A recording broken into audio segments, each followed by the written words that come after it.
Hi, folks. Welcome to the Prepared Homestead. This is Travis. Thank you all for stopping by to watch. Well, over the weekend, the second largest bank in American history failed. First Republic Bank. I mean, it was the final nail in the coffin. It really started failing about 6 weeks ago or so. But bank regulators came in and absorbed the bank, took control of the bank, basically absorbed all of the debt and stuff, because it cost them billions of dollars to do that, and then turn around and sold it to JP Morgan this morning, also loaning JP Morgan the money to do that. Like I said, this was actually a big bank. Second largest. In fact, in the last 2 months, the three big banks that's failed, their total assets combined was almost double the assets of all the banks that have failed in the last 2 decades or so combined. So we're talking some serious amount of money, but yet the Treasury Department and JP Morgan themselves both this morning said, not to worry, folks. The American banking system is safe and it's solid, it's strong, and everything's going just fine. Russia, they launched a new attack on Ukraine last night, launching a lot of different rockets and missiles, apparently striking a major weapons depot for Ukraine. All just showing that things are just continually increasing. And, we see this every day.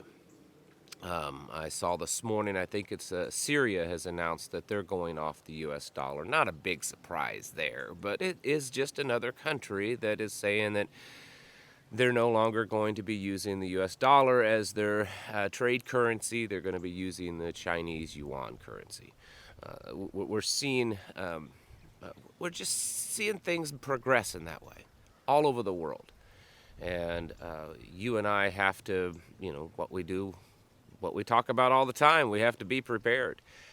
Yesterday we had our monthly meeting that we do every month here locally. And that's what people are doing. They're coming to meetings like ours and others for the same reasons. We had, I don't know, I didn't even count. I didn't even get a number, but we had a full house. And people, a lot of our regulars that came, and then some new folks, people coming from out of state just to see what we're doing, get some ideas, take it back home with them. And we talked about how we need to be pushing ourselves to kind of plan for uncomfortable things. I think as prepared-minded folks, we kind of work out these scenarios of how we think it'll be. How do we think the U.S. dollar collapse is going to affect us? How do we think that World War III will affect us? And we tend to want to think along lines that we feel confident that we can handle. I think a lot of times the scenarios that we're planning for, or how they develop, may be scenarios that we would prefer to happen because we can handle things that way. We're prepared for that. We know that we can do that, and so that's how we work out these little war games in our minds. But what we have to do is we have to also plan for the uncomfortable. We have to allow ourselves to kind of think of the really bad doomsday stuff. The whole world, especially the internet world, likes to make fun of the doomsday preppers. And I'm not saying that that's where we should stay, is in that mindset, but I do think that we should allow ourselves to kind of go down these little thought trains of what things would be like and how bad they could be, especially in areas that would make us really uncomfortable, things that we don't want to think about. What if you've got your little homestead and you've built it up and you've spent years developing it and you have everything just laid out perfectly. This is where you're going to ride out the apocalypse. And then, some kind of say forest fire happens and it burns your whole homestead and all your supplies to the ground. Well, now what do you do? What's your plan for that? Do you have a contingency plan for that? What if some flood happens or an earthquake or a tornado? or just more bad people than you expected coming up your driveway to take what you have? Do you have contingency plans for that? What if this dollar collapse is more than a soft or even a moderate landing? What if it's a really bad crash and it makes things like in Venezuela look like nothing? What if World War III is far worse than we expected? What if it does end up being nuclear? What if these things happen, and what if they're really bad? And I think that we should at least explore these ideas and try to, as best as we can, to come up with some contingency plans. Of course, you can't plan for everything. I realize that. I mean, we're only human, and none of us are Bill Gates and Elon Musk rich. At least I don't think any of you are. If you are, maybe we can be friends. No, just kidding. But we should definitely think about these things and try to figure out a contingency plan. Because, as Murphy's Law probably states somewhere, if things are going to get bad, they're probably going to be, or at least could possibly be, such a bad way that it's not something you can expect to see. It may be worse than expected. It may, things could get really bad. And if you're looking at how things are progressing, especially from a biblical worldview, and if you believe that we are experiencing the beginnings of end times, then you almost have to concede that things could get extremely bad.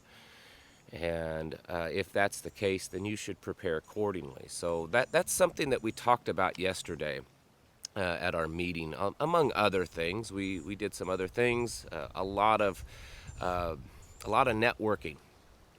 We were doing our best to try to help bring people together, encourage people to form small groups, because that's the big point of our meetings, because they're so large, is to try to get people to out of the big group to form smaller groups in their local area, and that does happen.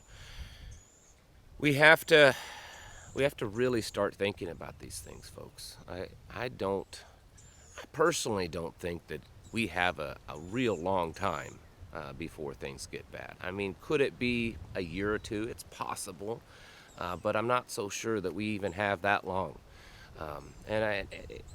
Who knows how bad it'll be? Who knows what is the first thing or the thing that causes us to kind of slip over the edge? Who knows? But when you're sitting back and just kind of looking at everything that's going on, I think it becomes clearer and clearer just how bad things are becoming. And not a lot of people are really thinking about that. And the ones that are, I think they just become overwhelmed. They become overwhelmed, and that's another thing that it's difficult for even you and I to not do, and that's become overwhelmed. I become overwhelmed. I become overwhelmed here on the homestead of all the things that I'm doing, the projects that I'm doing that needs to get done, and it just becomes overwhelming. We have to work to control that so that we don't become kind of paralyzed in just the daunting tasks ahead that we face. We have to keep pushing forward a day at a time. And some of those days you may not get as much done, but we have to keep doing that. Same way with our supplies. Keep pushing forward on stocking up. And sometimes you may be able to stock up on more things than other times. This is just the process of it. And you always have to believe that in the end, regardless of how prepared you eventually become, how much stuff you get done, how much stocks you get piled up in your storage, how many skills you develop, how much of a community you're developing, you're definitely going to be way more prepared than the average person. And that's going to put you head and shoulders above most people. The times are certainly getting tough, and I've said it, and so have many others. You need to be buckling up, folks, and getting ready for it. The things that are happening on a global stage are quite overwhelming when you put it all together.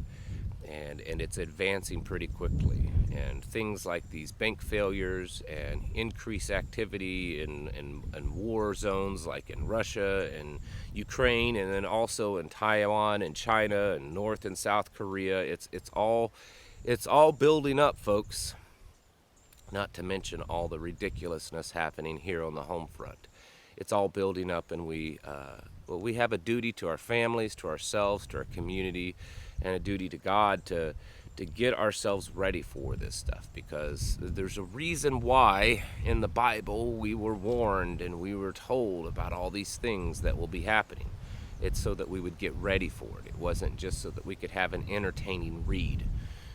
So what you're doing in your life to get ready, keep doing it, and maybe do it a little bit more.